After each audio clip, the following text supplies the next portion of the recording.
11th admission 2025-26चे round 2चे form सुरू झालेले आहे। या अगोदरचा व्हिडिओ आपण पार्ट 2 म्हणजे कॉलेजचे नाव कसे टाकायचे या संदर्भात संपूर्ण माहिती दिलेली आहे। आता आपण बघणार आहे की ज्या विद्यार्थ्यांना फॉर्ममध्ये एडिट करायचं आहे म्हणजे पार्ट 1 मध्ये काही चेंजेस करायचे आहे, तर चेंजेस कशा प्रकारे करायचे आणि त्यानंतर तुम्ही तुमचा पार्ट 2चा फॉर्म भरू शकता। तर सर्वप्रथम जर तुम्हाला पार्ट 1 मध्ये एडिट करायचं असेल तर तुम्ही हा फॉर्ममध्ये एडिट करा आणि त्यानंतर तुम्ही पार्ट 2चा फॉर्म भरा। संपूर्ण अपडेट आपल्या चॅनलवर दिलेला आहे। पार्ट 2चा व्हिडिओ या व्हिडिओच्या डिस्क्रिप्शनमध्ये दिलेला आहे। कॉलेजेस कसे ॲड करायचे त्या प्रकारे तुम्ही कॉलेजेस ॲड करू शकता। एकही चूक होऊ देऊ नका, कारण जर तुम्हाला कॉलेज जर आवडीचं पाहिजे असेल तर स्टेप बाय स्टेप व्हिडिओ बघा आणि त्यानंतरच तुम्ही तुमचे फॉर्म फिल करा। सर्वप्रथम विद्यार्थ्यांना करून घ्यायचं आहे आता लॉग इन करून आपल्याला जो फॉर्म आहे आपला म्हणजे पार्ट 1 आहे, जो आपण राऊंड 1 मध्ये भरलेला होता, त्यामध्ये तुम्ही चेंजेस करू शकता।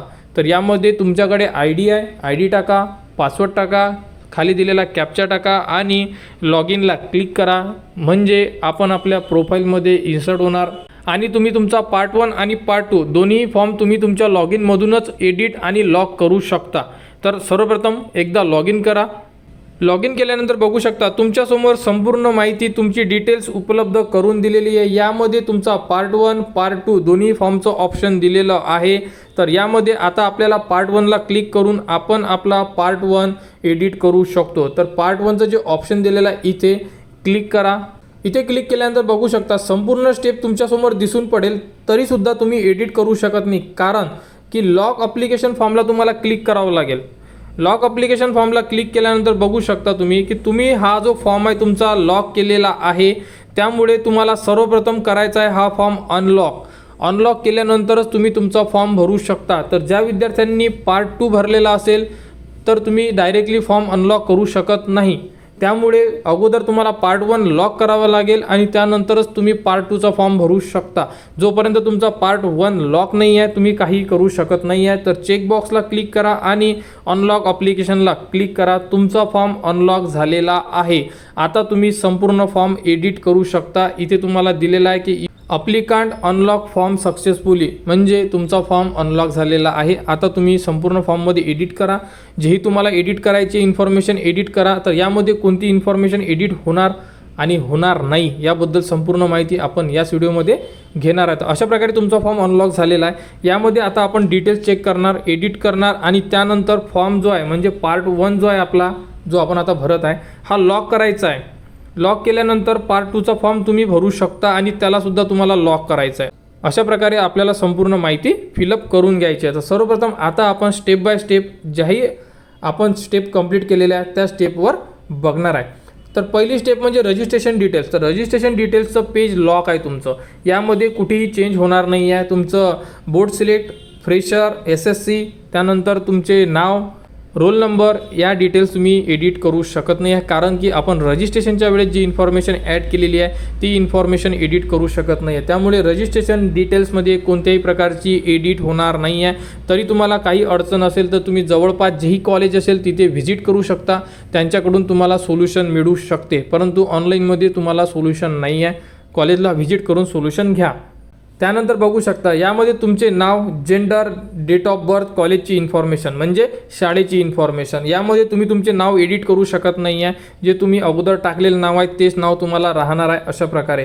बाकी संपूर्ण इन्फॉर्मेशन चेक करा, जर ओके असेल तर तुम्ही इथून सेव्ह अँड नेक्स्टला क्लिक करू शकता। त्यानंतर टाकायचा आहे विद्यार्थ्याला त्यांचा ॲड्रेस। जर तुमचा ॲड्रेस ओके असेल तर यामध्ये एडिट करायची गरज नाही आहे। जरी तुम्हाला काही एडिट करायचं असेल फॉर एक्झाम्पल तर तुम्ही एडिट करू शकता आणि त्यानंतर सेव्ह अँड नेक्स्टला क्लिक करा। त्यानंतर इम्पॉर्टंट पार्ट तो म्हणजे तुमचे जेही कॅटेगरी आणि रिझर्वेशन आहे ते। तर बघू शकता इथे तुम्हाला कास्ट सिलेक्ट करायची आहे, हे एक भरपूर इम्पॉर्टंट आहे। तर यामधला जोही पार्ट आहे व्यवस्थित चेक करा आणि त्यानंतर तुम्ही अपडेट करा। तर पहिला स्टेप तुम्हाला तुमची कास्ट सिलेक्ट करायची आहे, जेही कास्ट असेल SC ST OBC AC BC XYZ, तुमची जेही कास्ट आहे ती कास्ट सिलेक्ट करा। त्यानंतर सेकंडमध्ये इथे तुम्हाला विचारण्यात आलेलं आहे तुमच्याकडे कास्ट सर्टिफिकेट आहे का, तर इथे यस क्लिक करा। कुठून काढलेली आहे, महाराष्ट्र, जेही तुमचं स्टेटमधून काढलेली आहे टाका, जिल्हा टाका। त्यानंतर इथे तुम्हाला विचारण्यात आलेलं आहे की तुम्हाला ॲडमिशन कोणत्या कास्टमधून घ्यायची आहे, तर इथे भरपूर साऱ्या विद्यार्थ्यांनी ओपन क्लिक केलेलं आहे। तुम्ही असं करू नका। जर तुमच्याकडे कास्ट सर्टिफिकेट आहे तर इथे जी कास्ट टाकत आहे इथे सुद्धा तीच कास्ट टाका, जेणेकरून तुमचा जो नंबर आहे तुमच्या कॅटेगरीमधून मिळणार। जर तुम्ही ॲडमिशन कास्टमध्ये जर ओपन केलं तर तुम्हाला ओपनमधून ॲडमिशन मिळणार, मग कास्टचा काही फायदा होणार नाही आहे। त्यामुळे जी कास्ट आहे कास्ट सर्टिफिकेटला यस करा आणि तीच कास्ट तुम्ही इथे सिलेक्ट करा। SC ST OBC जेही असेल तुम्ही सिलेक्ट करू शकता। अशा प्रकारे संपूर्ण माहिती फिलअप करून घ्या व्यवस्थित आणि कास्ट दोन्ही याच्यामध्ये सेम टू सेम ठेवा। त्यानंतर खाली काही स्पेशल रिझर्वेशनची इन्फॉर्मेशन आहे, त्यामध्ये येस नोचे आन्सर आपल्याला द्यायचे आहे, तर ते सुद्धा आपण आन्सर यामध्ये देणार आहे। तर बघू शकता यामध्ये स्पेशल रिझर्वेशन सर्वात पहिले आहे तुम्ही की हँडिकॅप आहे का असाल तरच यस करा, अदरवाईज नो करा। त्यानंतर प्रोजेक्ट अफेक्टेड आहे का, प्रकल्पग्रस्त असाल तर यस करा, अदरवाईज नो करा। त्यानंतर ग्रँडफादर फ्रीडम फायटर असाल तर यस करा, अदरवाईज नो करा। त्यानंतर एक सर्व्हिसमॅन तुमचे वडील आर्मी रिटर्न आहेत का असाल तर यस करा, अदरवाईज नो करा। त्यानंतर स्पोर्ट तुम्ही काही स्पोर्टमध्ये तुमच्याकडे सर्टिफिकेट आहे का असाल तर यस करू शकता, रिझर्वेशन घ्यायचं असेल तर। ऑर्फन आहे का, ऑर्फन असाल तर तुम्ही यस करू शकता। त्यानंतर मायनॉरिटी असाल तर यस करा, अदरवाईज नो करा। आणि त्यानंतर इन हाऊस कोटा असाल तर यस करा। याचा अर्थ असा आहे, तर मायनॉरिटी आणि इन हाऊसमधला फरक सांगतो तुम्हाला। जे विद्यार्थी जैन मुस्लिम या प्रकारे जेही तुमची कास्ट मायनॉरिटीमध्ये येते तेच विद्यार्थी इथे यस करून मायनॉरिटी कोट्याचा फॉर्म भरू शकतात। इन हाऊस कोटा म्हणजे जिथून तुम्ही 10th केलेला आहे तिथेच जर तुम्हाला 11thला ॲडमिशन घ्यायची असेल तरच तुम्ही यस करा आणि तो फॉर्म तुम्हाला भरावा लागेल। तर इन हाऊस कोटा घ्यायचा असेल तुम्हाला तर तुम्ही यस करा। 10वीच्या कॉलेजमध्ये जर 11वी असेल आणि तिथे जर तुम्हाला प्रवेश घ्यायचा असेल तर यस करा, अदरवाईज इथे नो करा। आणि त्यानंतर सेव्ह अँड नेक्स्टला क्लिक करा। त्यानंतर येणार तुमची 10वीची इन्फॉर्मेशन, संपूर्ण 10वीची इन्फॉर्मेशन जेही तुम्ही ॲड केलेली होती किंवा 2025 मधले जेही विद्यार्थी आहेत त्यांना डायरेक्ट तुमचे मार्क्स स्टार्टिंगला आले होते त्याप्रकारे तुम्हाला संपूर्ण मार्क्स दिसून पडेल। आणि त्यानंतर सेव्ह अँड नेक्स्टला क्लिक करा। आणि यामध्ये आला आता पार्ट म्हणजे तुमचे डॉक्युमेंट्स। तर यामध्ये तुम्ही जेही डॉक्युमेंट्स टाकलेले होते लास्ट राऊंड 1मध्ये ते डॉक्युमेंट्स तुम्ही चेक करू शकता। जर तुम्ही रिसिप्ट टाकलेली असेल आता तुमच्याकडे डॉक्युमेंट्स आलेलं असेल तर तुम्ही इथून डिलीट करू शकता, परत इथून अपलोड करू शकता। आणि यामध्ये स्टार्टिंगला आपल्याला नॉन क्रिमिलियर कंपल्सरी नव्हतं, परंतु आता नॉन क्रिमिलियर रेड मार्क आहे, कंपल्सरी आहे, तर तुम्हाला अपलोड करावं लागेल। समजा एखाद्या विद्यार्थ्याकडे नसेल तर तुमच्याकडे रिसिप्ट असेल तर तुम्ही रिसिप्टसुद्धा अपलोड करू शकता। तर अशा प्रकारे संपूर्ण डॉक्युमेंटचं पेज एकदा बघा। डॉक्युमेंट्स जर तुम्ही चुकीचे टाकले असेल तर तुम्ही एडिट करू शकता, डिलीटचं ऑप्शन दिलेलं आहे। अशा प्रकारे संपूर्ण माहिती फिलअप करून घ्या आणि त्यानंतर सेव्ह अँड नेक्स्टला क्लिक करा।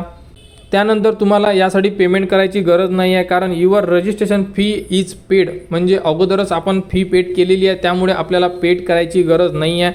आणि त्यानंतर नेक्स्टला क्लिक करा। नेक्स्टला क्लिक केल्यानंतर बघू शकता तुम्ही भरलेला संपूर्ण फॉर्म तुमच्यासमोर ओपन होणार। यामध्ये संपूर्ण माहिती एकदा व्यवस्थित चेक करा।